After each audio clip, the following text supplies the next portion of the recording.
Buenos días, iglesia, y también, como siempre, bienvenidos a toda la gente que nos están viendo a través de Zoom y Facebook Live. Me llamo Pablo Vidal, estamos con ustedes desde The Prayer House Church, acá en Toronto, Canadá. Y seguimos con nuestra serie. Para los que no han estado con nosotros, realmente todo esto empezó desde que empezó el COVID. Leído por el Antiguo Testamento, viendo a Jesús en partes donde mucha gente quizás no lo hubieran visto. Después vinimos a la vida de Cristo, después a la vida de los apóstoles, lo que seguía. Y de ahí yo no sabía qué hacer. Entonces dice, ¿sabes qué? Mejor seguir nomás. ¿Qué sucedió con la iglesia cristiana después de lo que está escrito en el libro de los Hechos? Entonces por eso llamé esta serie Héroes de la Fe. Hemos ido ya por creo que unos 4 o 5, ya perdí cuenta cuántos videos ya están en YouTube, que siempre va a estar disponible después. Y la semana pasada yo les hablé sobre lo que muchos llaman San Patricio, Patricio de Irlanda. Y mira, después de mucho tiempo hay un montón de leyendas que salen, tradiciones que vienen de raíz de eso. Pero les estoy contando las historias verdaderas, o sea, de las personas. Les conté sobre la vida de Patricio. Y también el día de hoy, no sé cuántos vieron la notificación en el WhatsApp, el nombre del héroe de hoy se llama Nicolás de Mira. Si ese nombre no les suena familiar, igual en unos minutos van a darse cuenta, wow, entonces yo sí conocía a este, pero por otro nombre. Bueno, tenemos que retroceder un poco en la historia, porque más o menos he estado yendo como en una orden cronológica del tiempo. Estamos ahora en el cuarto siglo después de Cristo. Y les hablé, ¿cuántos acá se acuerdan de cuando hablé sobre Atanasio? No sé cuántos se acuerdan de eso. Y sobre el concilio de Nicea, había ese debate entre si Jesús era Dios o no. Y por eso tuvieron ese concilio para decidir eso. Durante esta época, justamente ese concilio sucedió en el año 325. Justo antes de eso, les explico como en el año 13, el emperador Constantino finalmente legalizó el cristianismo después de más o menos unos 250 años de persecución. El último emperador que persiguió la iglesia cristiana en el Imperio Romano se llama Diocleto. Y mira, en el año 270, entonces ya estamos retrocediendo un poco, estamos en el tercer siglo después de Cristo, en esta ciudad que se llama Mira, que todavía existe el día de hoy, en la parte sur de lo que el día de hoy es Turquía, había una comunidad cristiana muy muy fuerte. Y en esta época, todavía, como el cristianismo todavía era ilegal, la gente no podía reunirse en iglesias como hacemos el día de hoy. Por eso les dije, siempre les digo de que somos en un sentido como engreídos espiritualmente. Especialmente viviendo acá en un país como Canadá en el siglo XXI, no tenemos ese temor, esa preocupación de que en cualquier momento va a venir la policía acá a la puerta, nos van a pegar, arrestar, llevar a la cárcel, incluso fusilarnos. Pero nuestros hermanos en Corea del Norte, en China, en Somalia, en Irán, sí viven con eso. Entonces, en esta época la iglesia todavía estaba bajo persecución y la gente se reunían en casas nomás. Eso era lo único que podían tener. Y también eso existía, había esta familia cristiana que tenían sus servicios, así como tenemos nosotros, en su casa. Y tenían un hijo que se llamaba Nicolás. Y ellos hablaban griego, y en esta época acuérdense de que el Nuevo Testamento fue escrito en griego. Entonces no era difícil leer y compartir y predicar, así como hacemos el día de hoy. Pero este niño se quedó huérfano a muy temprana edad, recién a un jovencito. Y a pesar del hecho de que sus padres eran pastores y tenían su congregación, y también tenían mucha plata, era una familia muy rica y tenían todo lo que necesitaban. Y su papá siempre tenía la costumbre de dar a los pobres, a cualquier persona que tenía necesidad. A pesar de eso, él realmente, así como apareció la historia de Patricio, él realmente no estaba firme en su fe. Tomó algo terrible, algo traumático que sucedía en su vida para que recién ahí se le prendía el foco, para que recién ahí se da cuenta de que este mensaje, este Jesús, de lo que había estado predicando sus padres, realmente era verdad y tenía que seguirlo.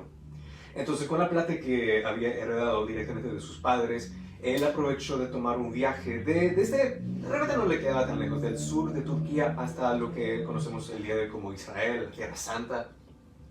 Y ahí él visitó todos los lugares donde había caminado Jesús. Hasta visitó un tiempo a Egipto, porque él aprendió de que Jesús había pasado unos años de su infancia en Egipto. Y él visitó a Belén, por ejemplo, visitó Jerusalén, él fue al lugar donde Jesús fue crucificado y resucitó. Y ahí realmente se dedicó al Señor. Y cuando él regresó a casa, finalmente fue inspirado por eso y dijo, ¿sabes qué? Yo voy a hacer con mi papá, yo voy a seguir a Cristo, voy a ayudar a los pobres, yo tengo un montón de plata conmigo. Mira, si Jesús demanda de que yo rinde todo y le sigue, yo lo voy a hacer. Entonces, él rápidamente, con los años, él tuvo la reputación de ser alguien muy dador. Y también llevaba una unción. Creo que de ese tiempo que él pasó en la Tierra Santa, él tenía la reputación de hacer milagros incluso. Él sanaba a los enfermos, hasta hay una leyenda. Y mira, cualquier historia que les digo, hasta me dijo después de que ustedes lo pueden buscar un poco más si son verdades o no, porque hay un montón de leyendas donde existe la posibilidad de que haya algo de verdad en ello, pero con el tiempo se exagera, se añade historia. Eso sucede con cualquier historia. Pero lo que sí sabemos hasta el día de hoy, los historiadores dicen de que Nicolás tenía la reputación de hacer milagros y señales. Y ahora, con el conocimiento que tenemos ahora de la Biblia, sabemos de que él tenía el Espíritu Santo dentro de él, que le permitía hacer eso. Y hay probablemente la historia más famosa, probablemente cuando les cuento esta historia van a darse cuenta de quién exactamente era este Nicolás. La historia va de que en su congregación había un hombre pobre, porque mira, en esta época todavía estaba bajo persecución la iglesia, entonces igual se iban reuniendo en la casa de sus padres. Esto era un hombre pobre y tenía 3 hijas. Y quería darse sus hijas a estos hombres ricos para que pudiera casarse y poder tener una vida mejor.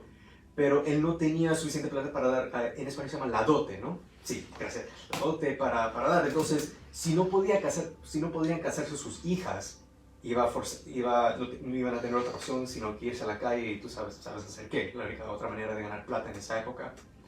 Entonces estaba muy preocupado y oraba, Señor, por favor, ayúdame, yo no quiero que mis hijas estén en las calles así dándose sexualmente por dinero, yo no quiero que vivan esa vida, yo quiero darles una vida mejor. Entonces Nicolás escuchó sobre esto y más o menos con un poco de chisme se enteró de cuánta plata necesitaba para cada hija. Entonces, empezando con la mayor, mira esta historia. Dice la historia de que él, en medio de la noche, mientras que todo el mundo estaba dormido, él se vistió para que nadie lo pudiera ver, se supone que se subió a la chimenea de la casa de este hombre y en medio de la noche, para que nadie se diera cuenta, bajó una bolsa llena de monedas de oro. Y con eso se salvó la primera hija y se pudo casar. Entonces, un tiempo después pasó, para que nadie sospeche, y le hizo lo mismo. Algunas leyendas dicen que lo hizo por la chimenea, otros dicen más simplemente que simplemente lo tiró por la ventana y salió corriendo. Pero 3 veces sucedió, donde en medio de la noche, para que nadie lo viera, y también David no le dijo nada a este hombre que justamente estaba en su congregación. Él en secreto daba una bolsa de dinero, de oro, para que podía casarse sus hijas. A la tercera vez, según la leyenda, dice que el hombre esperó toda la noche vigilando. ¿Quién es este hombre misterioso que nos está ayudando? Que está dando esta bolsa con toda la plata que necesito para que se pueda casar mis hijas. Y a la tercera vez se supone que lo atrapó. Digo, ajá, ya te atrapé. Eres tú. Y le sacó, Nicolás, pastor, ¿qué haces? Eras tú todo este tiempo. En caso que no se han dado cuenta, este Nicolás es conocido como San Nicolás, es la inspiración de Santa Claus. El verdadero Santa Claus era un hombre cristiano. Y toda esa tradición de poner en inglés se dice stocking, ¿cómo se dice eso en español? Que lo pones por la chimenea para que ahí lo pones tus regalitos y tus caramelitos. En inglés se llama stocking, no sé cómo le llaman en español. Le llaman medias. Es como una media muy grande. Esa tradición viene de esta historia, obviamente es de circunstancias mucho más serias. Más que simplemente tener unos juguetitos o unos caramelitos. Y también estaba salvando estas damas, estas señoritas, de ser prostitutas, literalmente. Pero de ahí viene esa tradición de, cada año, niños, si se portan bien, San Nicolás va a venir y también te va a dejar unas monedas o un regalito ahí. Pero la historia verdadera es mucho más seria que eso. Pero ves que él estaba poniendo en práctica las palabras de Jesús. Y obviamente este tipo que había pasado tiempo en la Tierra Santa, había leído las Escrituras. Vayan conmigo por favor a Mateo 25. Esto fue realmente la inspiración de todo lo que hizo Nicolás y es una inspiración para nosotros hasta el día de hoy. Para los que están curiosos de dónde sacaron Santa Claus de Nicolás de Mira, es de que su historia obviamente se hizo famoso en la parte del norte de Europa. Y en alemán su nombre es Sinterklaas. Klaas es Nicolás en alemán. Sinter significa San, entonces San Nicolás Sinterklaas. Y con los montones de inmigrantes a Norteamérica que vinieron a lo que ahora es Canadá, Estados Unidos y todo eso, eso se convirtió en Santa Claus. Entonces por eso vino esa tradición de que en la Navidad el Santa Claus va a venir y te va a dar tus regalitos. Si con tal que te portes bien, así. Es una manera de dar coima realmente a tus hijos para que se porten bien durante el año. Pero por eso les estoy dando la historia verdadera. Esto era un hombre de Dios. Incluso siendo pastor, él había pasado la persecución bajo el emperador Diocleto. Según los historiadores, lo metieron a la cárcel un montón de veces, hasta lo torturaron por su fe en Cristo, porque él era un líder espiritual en la parte del sur de lo que ahora es Turquía. Pero no murió como mártir. Felizmente, él estaba en la cárcel, y justamente él estaba en la cárcel durante la batalla del puente de Milvio, lo que se acuerdan de esa historia, de que Constantino peleó contra su rival Maxentio, y al ganar esa batalla, él declaró que el cristianismo ahora era legal en el Imperio Romano. Y con eso, él proclamó, cualquier cristiano, cualquier pastor que está en la cárcel en ese momento, libérenlos, fuera. Pueden practicar su fe públicamente en paz sin temor de persecución. Entonces ahí recién Nicolás se enteró, le abrieron la puerta de la cárcel donde estaba y dijo, sal, estás libre, ya no te van a perseguir. Y por eso también, muchos años después, ahora siendo un obispo, un líder en la iglesia cristiana, él fue uno de los obispos que fueron invitados al concilio de Nicea, aunque no lo crean. Le estaba ahí básicamente haciéndole barra a Atanasio mientras que él estaba debatiendo con Ario sobre si Jesús era Dios o no. Y obviamente Nicolás estaba del lado de Atanasio y él sí proclamaba de que Jesús era Dios. Y por si acaso, esto es una de las razones por la cual no me gusta decir San esta persona. Como les digo, no hay necesariamente nada malo con llamar a alguien un santo, porque incluso en el Nuevo Testamento cada cristiano es un santo. En Efesios capítulo 6, por ejemplo, Pablo le dice a la iglesia en Éfeso, por favor, manténganse en oración por todos los santos. Y simplemente otra manera de decir, por favor, tengan tus hermanos cristianos en oración. Así de simple. Pero la razón por la que no me gusta decir San Pablo, San Pedro, San Patricio, San Nicolás, es porque estos hombres eran santos, pero solamente por la sangre de Cristo. Estos eran hombres pecadores así como tú y yo. Incluso, esto me dio risa cuando lo leí por la primera vez. Según la leyenda, mientras que Ario estaba debatiendo y estaba presentando su caso por lo cual Jesús no era Dios, según él, se enojó tanto, Nicolás se ofendió tanto a eso que él se paró y le dio un bofetazo, le dio un puñete en la cara a Ario. Y así como en un partido de fútbol, Constantino, que estaba dirigiendo el concilio, le dio básicamente la tarjeta roja y él fue expulsado del concilio. Entonces, estos eran hombres y mujeres pecadores así como tú y yo. No importa qué tan en desacuerdo estás o qué tan ofendido estés porque alguien está hablando mal de tu Señor y Salvador, él no tenía ningún derecho de pegarle a este hombre en la cara. Eso no ayudaba al debate. Entonces ves ahí, por el resto del debate estaba ahí debatiendo Ario con todo hinchado acá al ojo. Pero lo ganó Atanasio de la Biblia, sin tener que meterle ningún puñetazo, mostrando que Jesús era Dios. Constantino originalmente había invitado unos 1500 obispos para que vengan al concilio, pero acuérdense de que esta es una época antes del avión, antes del TPC, antes del tren. Entonces más o menos solo unos 300 realmente pudieron estar ahí atendiendo el concilio. Y al final de todo eso, como les expliqué la vez pasada, Atanasio teológicamente le ganó a Ario por goleada. Al final, cuando escribieron el credo de Nicea diciendo que Jesús sí era Dios, todos tenían que firmar. Y todos en ese concilio, mira, de 300 hombres que estaban ahí, todos firmaron, menos Ario y 2 obispos que estaban con él. O sea que Atanasio ganó el debate 297-3. Goleada. Pero mira, ahora vamos a leer de Mateo 25, desde el versículo 31. Esto es Jesús hablando. Y obviamente no todas las Biblias tienen esto, pero mi Biblia tiene donde cuando Jesús está hablando, la letra está con letra roja. No sé cuántas tienen una Biblia así. Dice, cuando el Hijo del Hombre, o sea Jesús, venga en su gloria y todos los ángeles con él, entonces él se sentará en el trono de su gloria y serán reunidas delante de él todas las naciones. Y separará a unos de otros como el pastor separará a las ovejas y de los cabras. Y pondrá las ovejas a su derecha y los cabritos a la izquierda. Entonces el rey dirá a los de su derecha, vengan, benditos de mi Padre, hereden el reino preparado para ustedes desde la fundación del mundo. Porque ahora, esta es la inspiración de lo cual tomó Nicolás para cómo vivió su vida.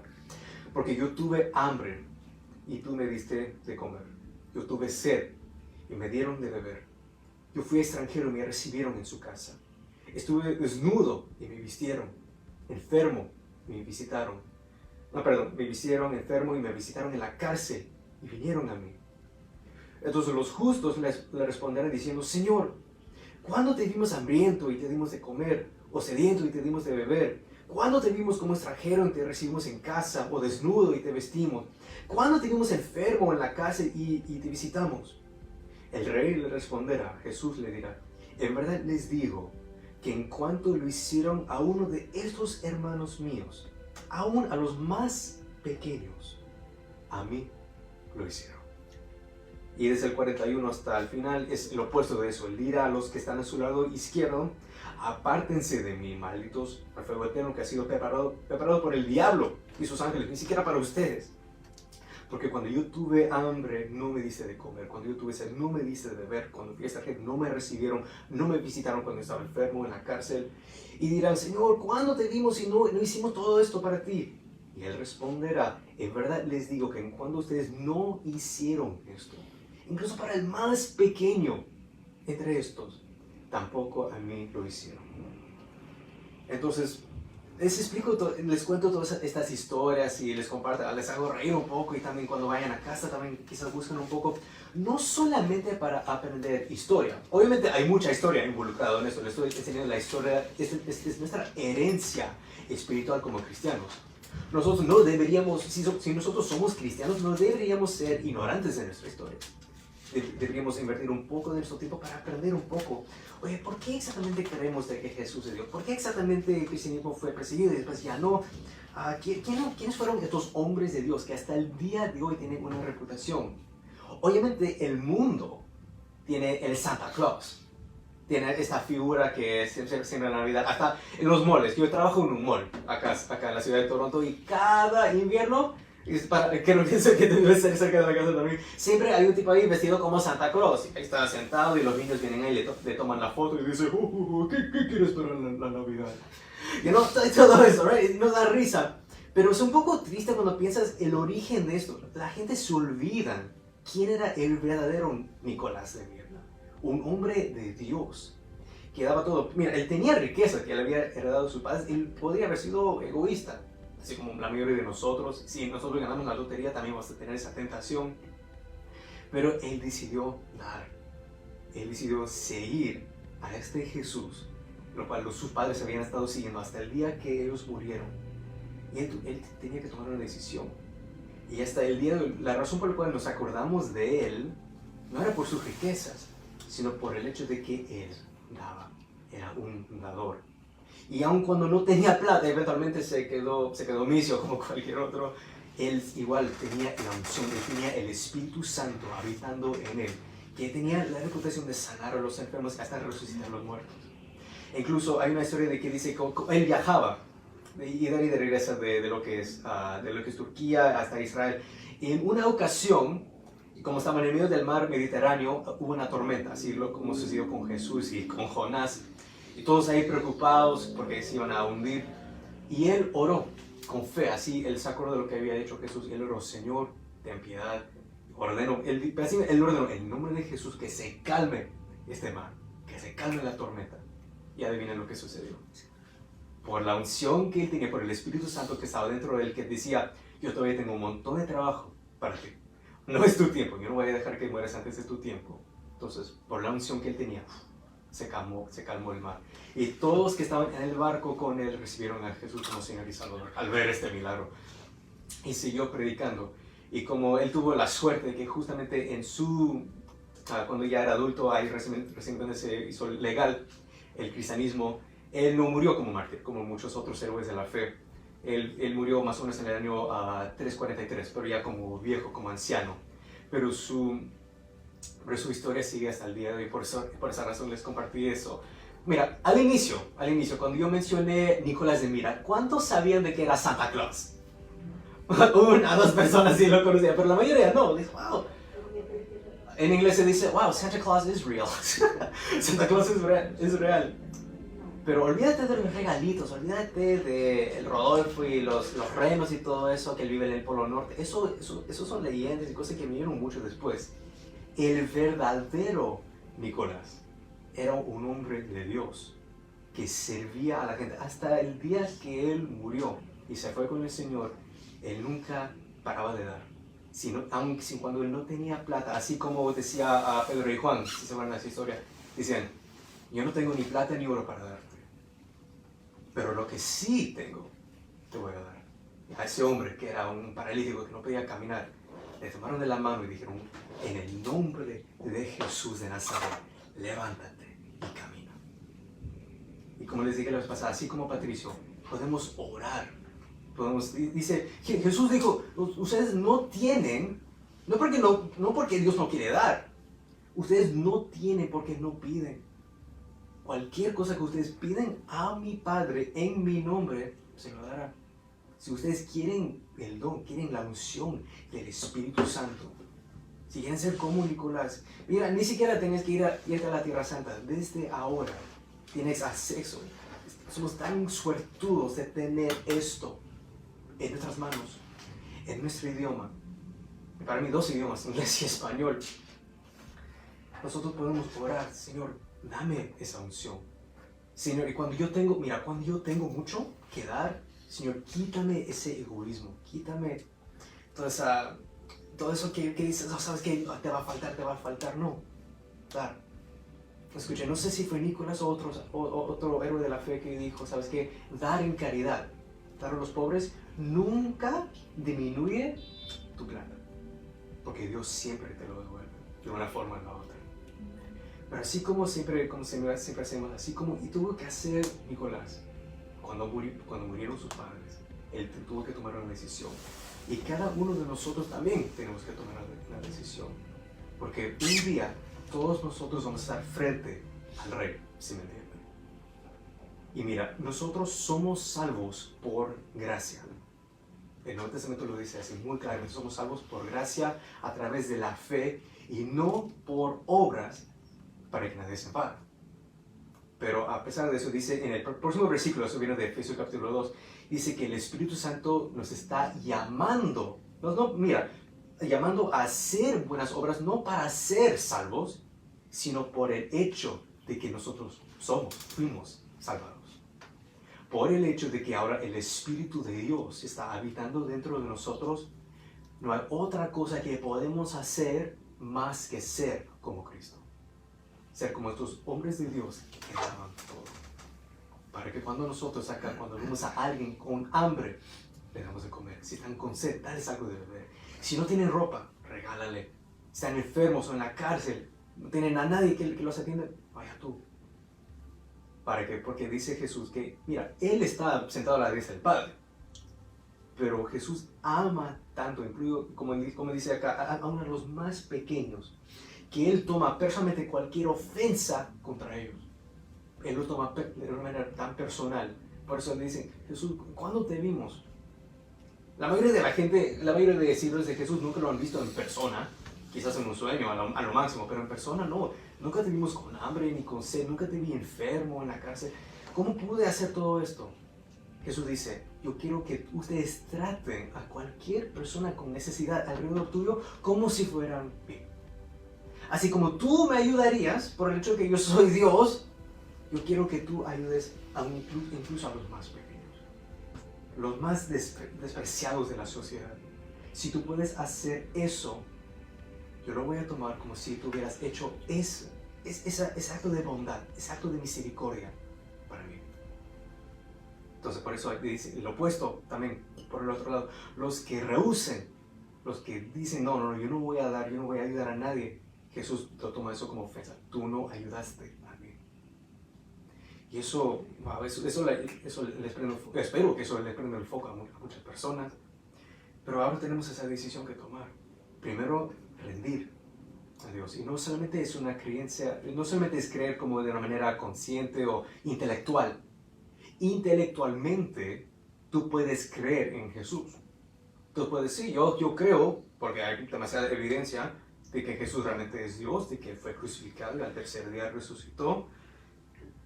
Pero si eso no toma ningún efecto en ti, si eso no cambia la manera como vives tu vida, ¿para qué sirve? Incluso Pablo dice, yo puedo incluso hablar el idioma de los ángeles.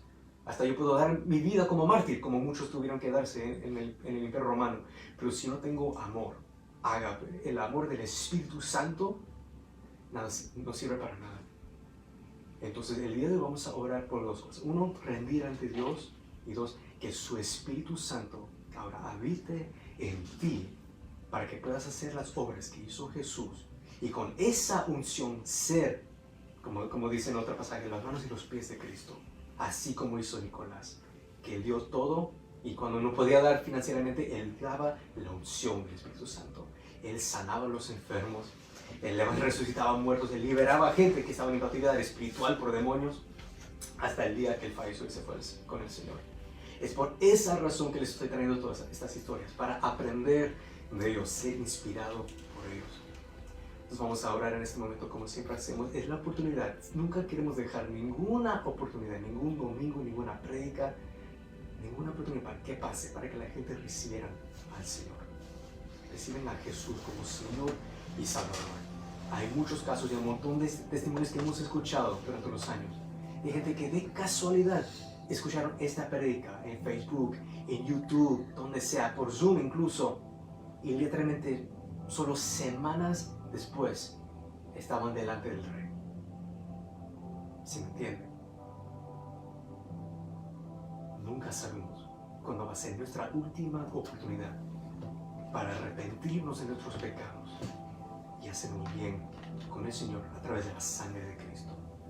Donde sea que estén ustedes en este momento, tomen esta oportunidad de rendirte ante Dios. Así, ¿dónde están ustedes?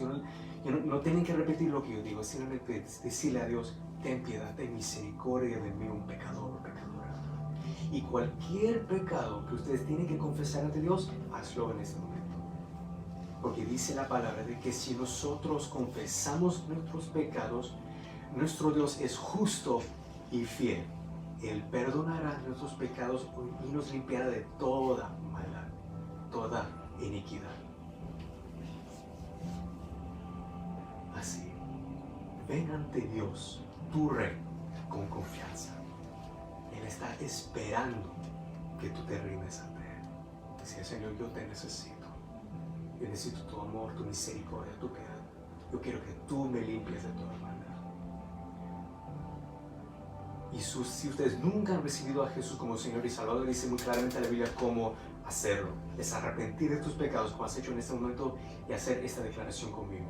Yo confieso con mi boca de que Jesucristo es el Señor, de que Él murió en esa cruz por mis pecados, y al tercer día resucitó de entre los muertos para darme vida eterna.